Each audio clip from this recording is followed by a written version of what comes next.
is it possible that Tony Hinchcliffe, in fact, was not making a joke about the people of Puerto Rico, but could he have been making a joke about a very real issue that has been ongoing in Puerto Rico for some time? Actually, the same issue that a lot of these publications that are now outraged, the same issue that they've been covering for years. And this is a very real landfill problem that's been happening in Puerto Rico. It's been an issue since the 1970s, but it got significantly worse in the years between 2017 and 2021 due to the amount of hurricanes that hit the island, specifically Hurricane Irma and Maria. When they hit, they produced obviously a significant more amount of debris, obviously exasperating the already problem.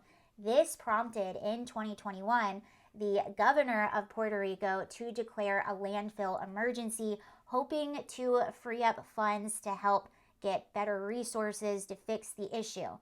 And you can see some of the publications. And this article was written in 2022, but again, that is not that long ago. And like I said, this has been sort of an ongoing issue since the 1970s. I want to show you something else that's really, really interesting. This is Michael Schellenberger's account. If you don't know who he is, he's one of the journalists that looked into the Twitter files. He also wrote one of my favorite books called San Francisco.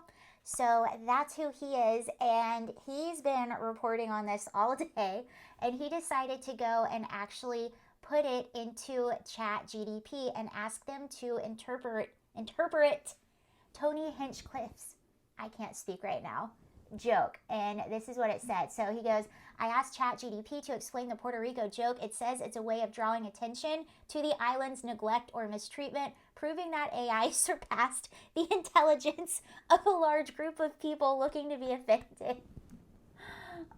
Okay, so he goes, explain this joke. Let's look at the bottom half.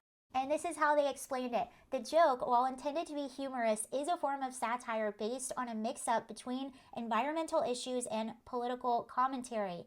It plays on the fact that there's a massive garbage patch in the Pacific Ocean, a well-known environmental concern. By suggesting that Puerto Rico, a U.S. territory, is the floating island of garbage, it can be seen as satirical commentary on the neglect and mistreatment of Puerto Rico has historically faced. So there you go. The best comedy advice I ever got was the more you know, the more you can make fun of.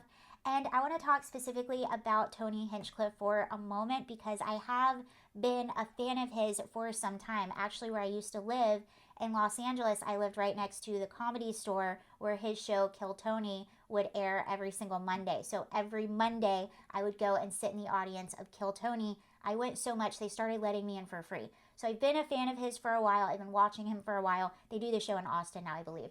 But this is what they do. They're roast style comedians. They make fun of their equal opportunity offenders.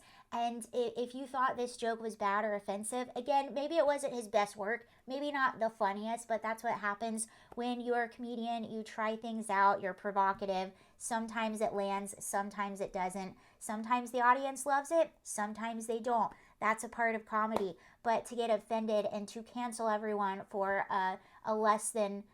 for a subpar joke, will just kill the art of comedy in the end. So that's why I'm glad Kill Tony exists. But they make fun of everyone. And if you thought this was bad, man, you might not last 5 minutes watching Kill Tony. Anyway, those are my thoughts on everything. The outrage is pretty wild. I was speaking with someone on X, and I pointed out the trash issue, and I said, is it possible that maybe it's this issue that he's referring to? No, it's definitely not. Okay, then. Some people really just want to be offended. They need it to be offensive so that they can be offended. Anyway, bye.